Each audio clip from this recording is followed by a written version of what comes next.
like a Hellcat.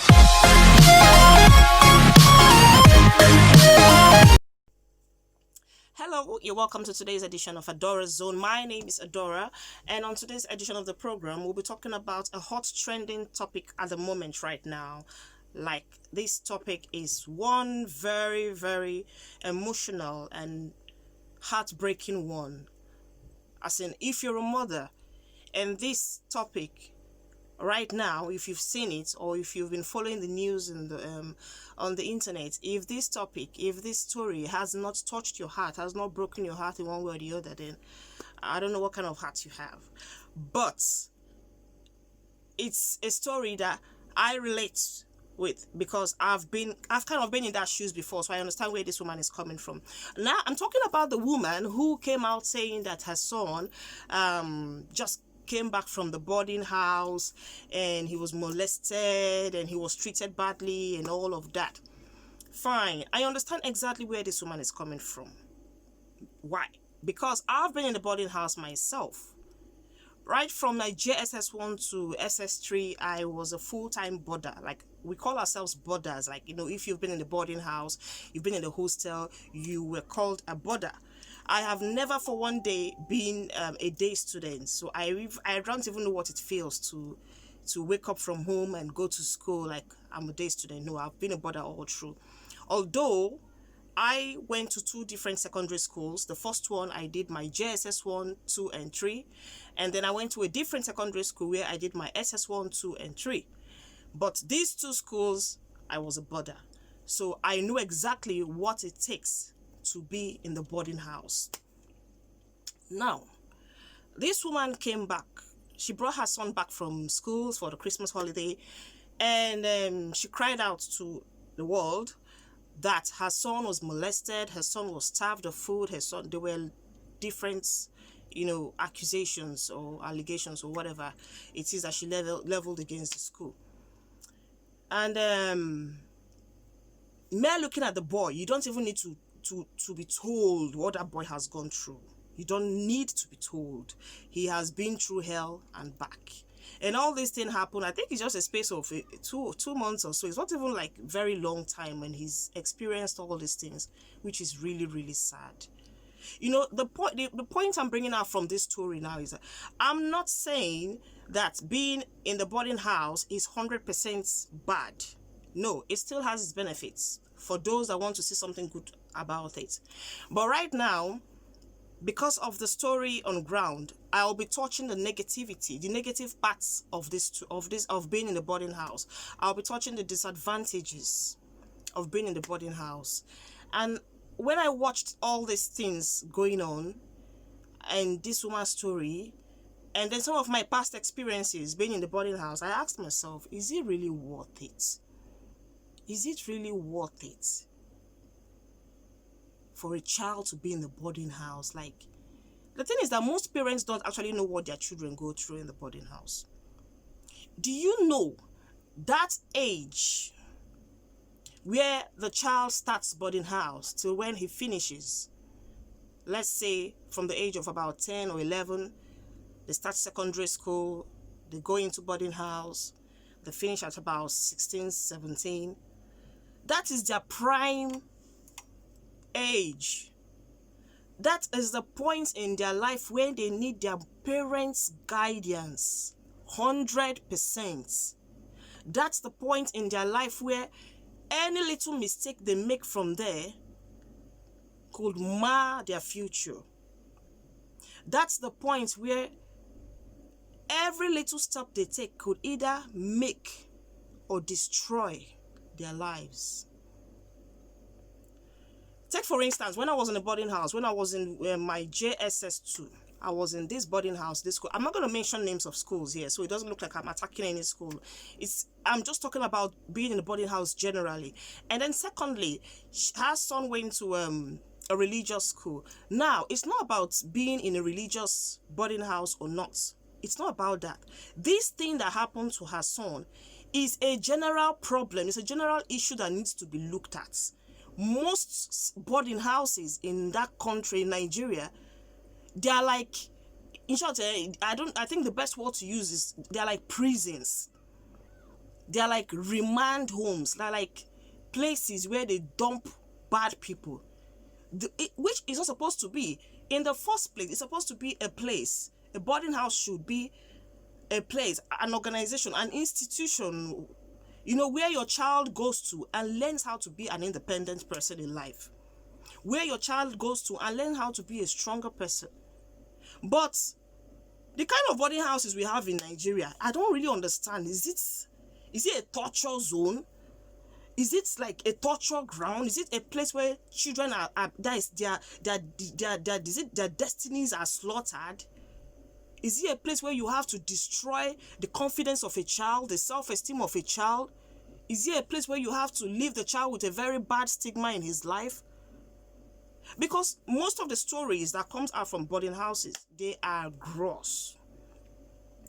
When I was in my JSS2, in the first boarding house I ever attended, there was this story then that I don't know how true it is. They said this thing has been happening even before I entered the boarding house. They said this story has been going round and round in a lot of boarding schools in Nigeria. And this story about Lady Koi, they said she died some many years back and she has a child in one of the boarding houses. So once in a while she goes from one boarding house to the other looking for her child. I really don't know how true all this is, but then we were very little, and when we hear these stories we kind of believe it because it sounds so real, like the way they say these stories. And woe betide you if someone tells you this story at night, this horror story at night. The fear and everything that grips you makes it so believable. So this very night, we just finished from the dining hall. We had gone to eat our dinner and we were walking back to the hostel, and I was with a friend of mine, and all of a sudden we just heard some senior students. They shouted, one girl. When they say one girl, they're actually asking for a junior student to walk up to them. So we knew that if any of us answers that call, number one, two things will happen. It's either you go and they will send you on errand from that night till the next morning, or if you don't go, they will come to our hostel and punish every one of us for avoiding that call that night. So we chose to just go. Let's just go and meet them and do this errand. Maybe we'll do it back fast and finish and go back to bed. But we didn't know that was the beginning of our problems that night. These senior students, they didn't only ask us to run errands for them. That wasn't even the issue. It's not about doing their errands. We did the errands. We washed their clothes that time of the night.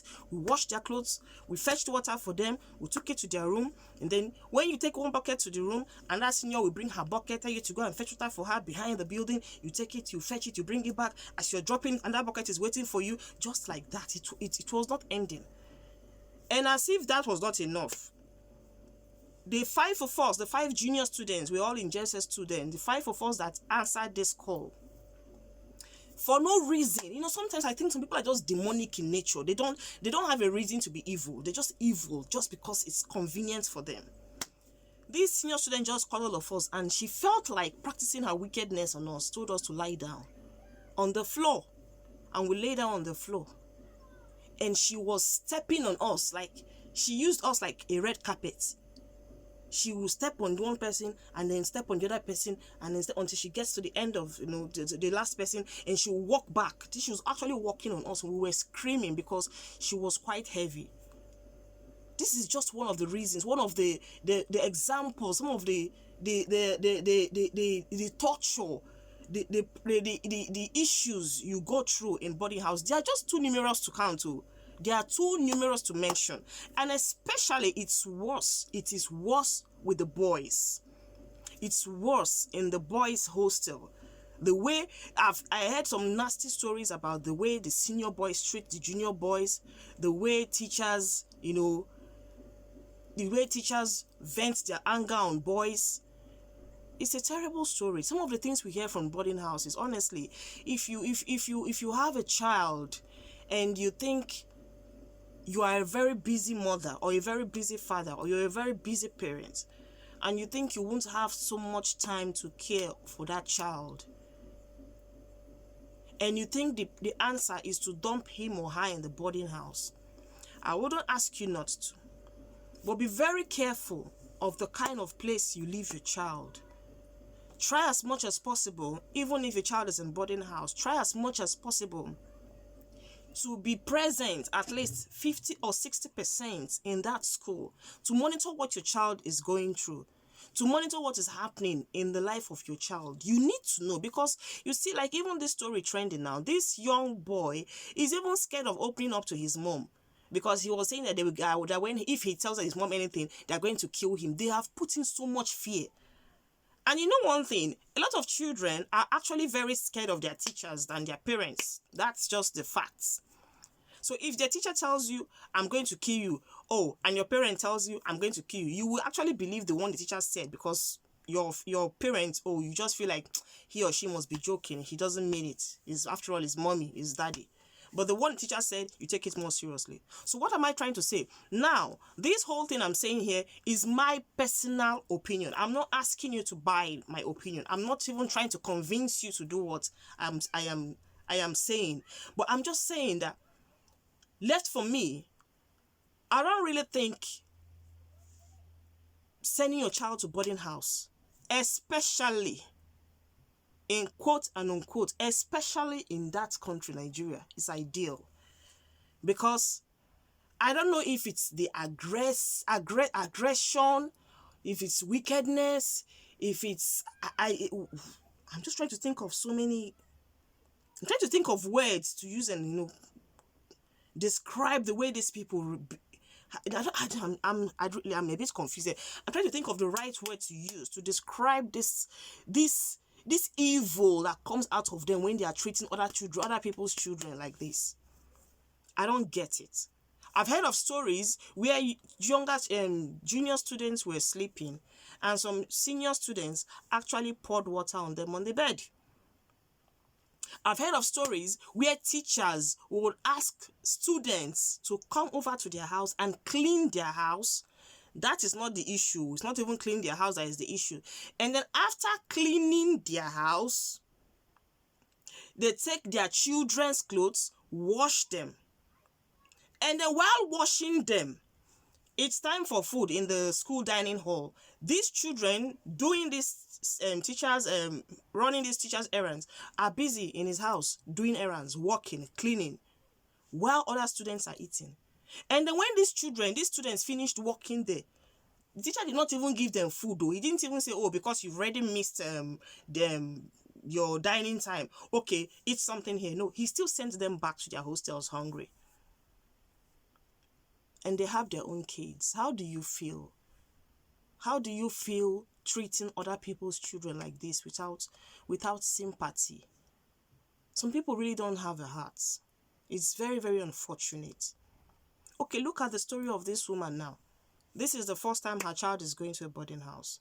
Do you think she would want to send this child back to a boarding house again after this very nasty experience she has had with the school? Who would want to carry a pregnancy for 9 months, only for you to have your child, and when the child is grown, you go and dash the child to people that will kill your child for you? Like, nobody plans for that. Nobody prays for that.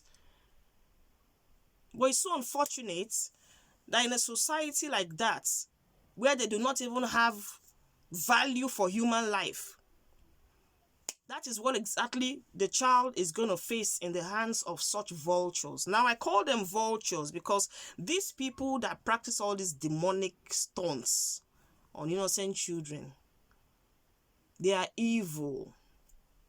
That's the only word. They are just simply evil.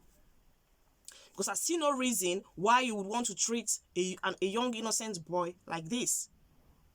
Now, when I was in boarding house, I used to think it was just my own school, because even me myself, I've experienced some very nasty things with people, both with teachers and with seniors. When I was in junior class, from JSS1 to JSS3, I thought it was just because I was a junior student. But even when I went to SS1, I still experienced some very nasty things, some serious bullying, when a senior just decides to pick on you, or when a teacher just, for no reason, there's no issue between you and the teacher or the senior, they just decide to pick on you. They just decide to bully you. Do you know the extent to which this bullying can affect a child in life? Do you know how many children? The one thing in Nigeria is that they don't take a lot of things so serious. Here in UK, you do not bully a child, because that can lead the child to depression. That could lead the child to suicide.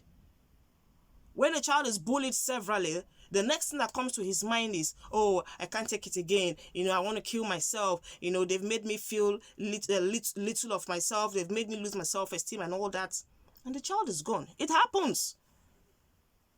Are you waiting for a child to go into depression and perhaps kill himself or herself before you know that these stories are real? For Christ's sake, I think the authority should look into some of these boarding houses in Nigeria. Some of these boarding houses are I don't know. Even the place where they torture criminals in police stations and prisons, I don't really think. Maybe they should be comparing. Maybe they should be competing now side by side, the boarding house torture zone and the prison zone. Maybe they should be competing, because sometimes some of the things you see in boarding house is hellish. So from my own point of view, I just think sending a child to boarding house is not worth it. If you must, you should be there. When I mean be there, make sure from time to time you're visiting this child. Make sure you can make this child confide in you. Because when most of these children go to boarding houses, like this boy said that he's scared they're going to kill him. They instill that fear in children. They instill that fear. They instill that timid acts. They start behaving very timid and kind of naive, and they are so weak they can't explain anything that they're going through to their parents.